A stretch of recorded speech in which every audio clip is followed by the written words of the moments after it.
So, ideas exchange. How do we go about making sure that first we deter idea theft? How do we stop people from thinking they can just anyhow take our ideas? But taking it one step further into actually transacting on the idea.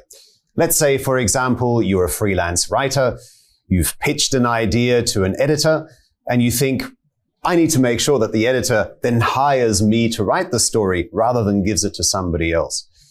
Or perhaps you're an architect and you've received a request to design something, perhaps a wall for somebody's backyard, a nice looking feature wall perhaps. Or perhaps you're a graphic artist. You've been called in for a beauty parade at a multinational. They're looking at choosing their next graphic design agency. In each of these circumstances, you'll want to make sure that you are the one who is engaged. And what we're going to be talking about today is how to firstly deter each of those customer groups from taking your ideas, but more importantly, get paid for it. So let's walk through briefly what this looks like on the Ideas Exchange. Firstly, you go to the platform, PitchMark.net. If you haven't registered already, here's a good opportunity for you to do so. Once you log in, you end up at your dashboard where your various certificates are kept. This is in essence where you have uploaded your pitching documents, what we might call the written expression of your ideas, and you've generated a certificate. And past certificates will be listed here. Critically, at this juncture, you would then also make sure you fill in how you wish to be paid. Which payment platform are you going to use to get paid? We can walk through that in greater detail. And then comes the first step of generating a certificate. So once again, you've logged in with your freelance story, perhaps that you're pitching to a publisher or an editor. Perhaps it's your architect's design. Perhaps it is a graphic design. You now complete the form and upload that.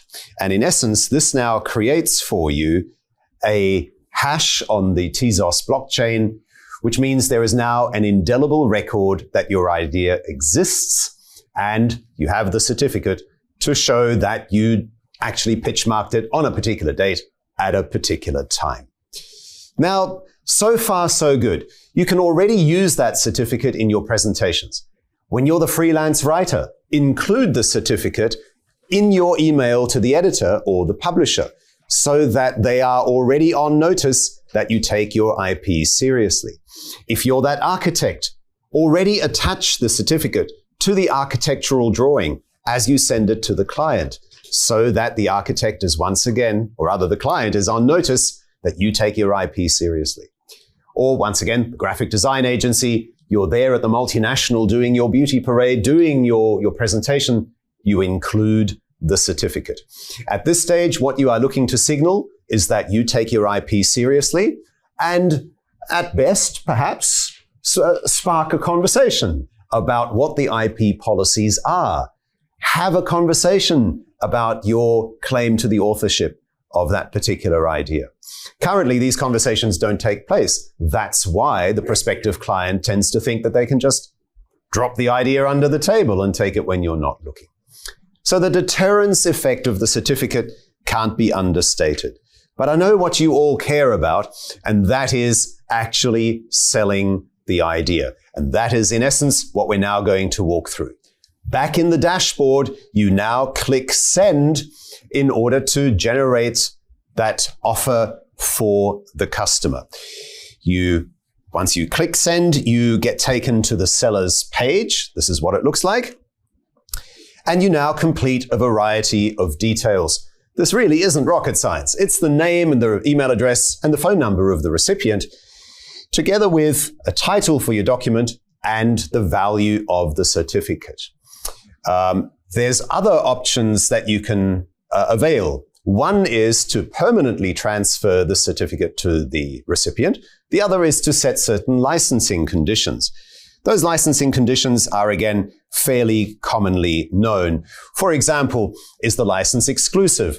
Does it adhere to a particular geographic area? Are they able to sublicense it or assign it to somebody else? Is there a time limitation? And a variety of other fairly standard criteria that you're able to license your idea to them. The recipient is then also offered a variety of other choices, which you can see here, which I'm happy to talk through. Once you have completed the form in accordance with your discussion with the licensee, you click Send Offer, and off it goes. This is then putting on the buyer hat. This is what the recipient gets. An email which summarizes the same licensing conditions which you set in the previous form. And obviously, critically, at the bottom here, the opportunity to review and accept the offer. When the buyer then clicks on that, clearly, firstly, they need to log in, create an account on PitchMark if they don't already have it, and then they're able to see your offer in their document. Very simple. They just view, check that it's all in order, all discussed in line with the conversation, and then accept and pay. And that means they then simply use their credit card to transfer the funds to you. There is a confirmation note at the end of that to show that, yes, that offer document has gone through, payment has been made. And now the buyer of the certificate of the idea can also then see their past transactions and their most recent transaction in the platform. Now the transfer has gone through. Once again, it is registered on the blockchain, and they're able to check back in their dashboard to make sure, and you are able to check in your dashboard to make sure that that money has in fact come in. The original certificate is also updated. Whereas before, at the beginning of this process, you would have had the certificate on the left, documenting your registration date and the nature of the documents you registered. Now there is an additional page to that certificate which shows who you have licensed it to. So broadly, those are the fairly straightforward steps. To summarize, step 1, on your PitchMark account, upload your original works, your drawings, your written materials, your sketches, your music, whatever it is that you want to PitchMark.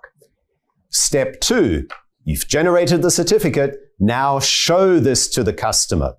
This is essential. Remember that PitchMark is first of all a deterrence mechanism. You want to signal to the recipient that you take your IP seriously. It's like a steering wheel lock on your car. It can't prevent 100% that somebody won't break into your car. It can't prevent 100% that somebody will steal your car. But you're signaling to the recipient there are other cars that are going to be easier targets. Move on from mine. Step 3, once you're ready to license your idea, go and fill in the licensing conditions, hit send. Step 4, the customer pays. Very simple process, which I'd strongly encourage you, if you have not already signed up for a PitchMark account, that you do so as at your earliest convenience. And 3, we can see here from the word cloud that actually quite a number of you are in fact in architecture design. I'm seeing here product design, graphic design, software, automotive app development, all areas where IP is generated. Please make sure that you complete the other 2 questions simply by clicking next question when you answer this one. 3. And the question is this, addressed to you, Mark.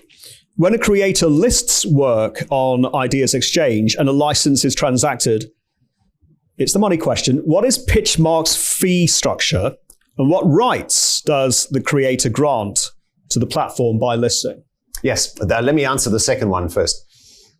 There is no claim to any of the materials that you upload. In fact, when you upload it, it isn't even stored on the PitchMark server.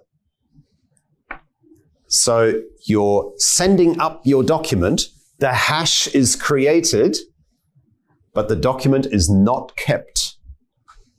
So in essence, we have an imprint of this document, but we don't actually store the document. And that's obviously quite essential, especially for you, because you care about your ideas, you don't want to upload them elsewhere. So that's the first and important step. Secondly, that yes, clearly, if there is a transaction, you would expect, for example, Stripe, PayPal, other payment platforms to take a fee, but we pass on as much of that fee, or rather as much of the actual transaction fee as possible. It is significantly less than 10%. It depends a little bit on the actual platform that you use for the transaction, but you should have 94% of the proceeds deposited into your account. And that happens straight away. So once again, there is no delay. The money is not kept anywhere. As soon as the buyer purchases it, as fast as Stripe and PayPal and in future other platforms can get it to you, it is deposited straight away. And Mark, just to be clear to our audience, the underlying architecture is the blockchain. Can you shed a little bit of light as to how the certificates and the licenses that are linked to this creative input exist on the blockchain, and how that works? Yes. So firstly, the blockchain we use is called Tezos, which has a particular specialization in intellectual property and in fact in contracts generally. They're all smart contracts, but you need to be quite choosy about the blockchain. And so that's why we moved across to Tezos. I would add that in order to transact, you are not actually paid in Tezos coin. We transact on the Tezos blockchain, but all the transactions are in cold hard cash, because you as a creative, you want to be paid in cash. You don't want to then be paid in some sort of cryptocurrency where you're not sure what the transaction rate is. And it's all rather complicated anyway to then have the account, the MetaMask account or whatever it is to be able to transact on crypto. So you do get paid in good old fashioned dollars. Fantastic. Mark, thank you very much indeed for that nuts and bolts overview of how the PitchMark exchange operates and works.